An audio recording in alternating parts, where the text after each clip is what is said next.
इतिहास की एक ऐसी घटना जिसे हम याद करना भूल गए, वो थी चौरी चौरा की घटना। आइए इसके बारे में विस्तार से जानते हैं। 4 फरवरी 1922 को उत्तर प्रदेश के छोटे से कस्बे चौरी चौरा में एक ऐसी घटना घटी जिसने भारत के स्वतंत्रता आंदोलन की दिशा हमेशा के लिए बदल दी।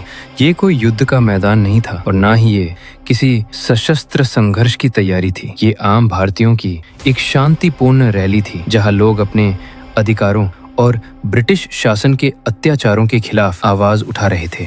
उनके हाथों में न हथियार थे और न ही हिंसा का कोई इरादा, बल्कि वे केवल न्याय और सम्मान की मांग कर रहे थे। लेकिन जैसे ही ये शांत भीड़ आगे बढ़ी, ब्रिटिश पुलिस ने बिना किसी उकसावे के लाठियां चलानी शुरू कर दी। निर्दोष लोग घायल हुए, कई जमीन पर गिर पड़े और भय व आक्रोश ने धीरे धीरे भीड़ को घेर लिया। जिस आवाज से लोग इंसाफ मांग रहे थे, वही आवाज कुछ ही पलों में गुस्से में बदल गई। हालात बेकाबू हो गए और भीड़ ने पुलिस चौकी को घेर लिया। इसके बाद जो हुआ वो भारतीय इतिहास की सबसे विवादास्पद घटनाओं में से एक बन गया। भीड़ ने पुलिस चौकी में आग लगा दी, जिसके अंदर फंसे 22 पुलिसकर्मी जिंदा जल गए। चौरी चौरा की जमीन धुएं, आग और चीखों से भर गई। ये सिर्फ एक हिंसक घटना नहीं थी, बल्कि उस लंबे दबे हुए गुस्से का विस्फोट था जो वर्षों से ब्रिटिश अत्याचारों के कारण पनप रहा था।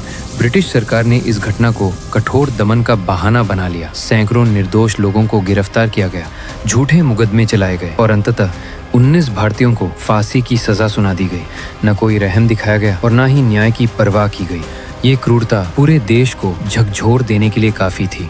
चौरी चौरा की घटना का असर इतना गहरा था कि महात्मा गांधी तक विचलित हो गए। उन्होंने ये महसूस किया कि आजादी की लड़ाई केवल भावनाओं के सहारे नहीं लड़ी जा सकती। इसी घटना के बाद असहयोग आंदोलन को रोक दिया गया ताकि संघर्ष का रास्ता हिंसा की ओर न मुड़े। आज चौरी चौरा शांत दिखाई देता है, लेकिन उसका इतिहास अब भी सवाल पूछता है। ये हमें याद दिलाता है कि जब इंसाफ की आवाज को बार बार दबाया जाता है तो उसका जवाब अक्सर हिंसा के रूप में सामने आता है। चौरी चौरा सिर्फ एक घटना नहीं, बल्कि एक चेतावनी थी कि आजादी की राह कठिन है और उसमें संयम, अनुशासन और बलिदान की सबसे ज्यादा जरूरत होती है।